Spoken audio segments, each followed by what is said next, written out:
பெரியார் சொல்லாததை அவதூறாக சீமான் பேசியிருக்கிறார். நிரூபிக்காவிட்டால் எங்கும் செல்ல முடியாது. கடும் எச்சரிக்கை விடுத்து வீட்டை முற்றுகையிட்ட தந்தை பெரியார் திராவிட கழகத்தினர்.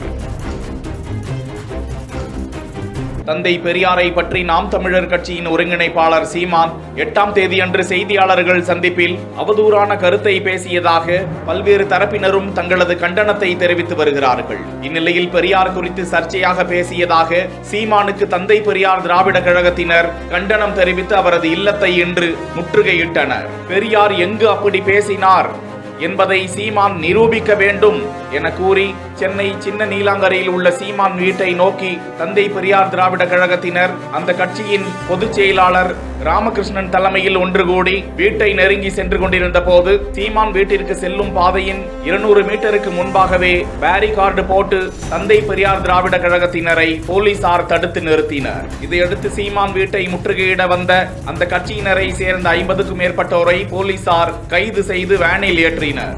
இதற்கிடையே சென்னையில் நாம் தமிழர் கட்சியின் நிர்வாகி ஒருவரின் கார் கண்ணாடியை தந்தை பெரியார் திராவிட கழகத்தினர் அடித்து நொறுக்கியதால் சென்னையில் சீமான் வீட்டிற்கு பலத்த போலீஸ் பாதுகாப்பு போடப்பட்டது.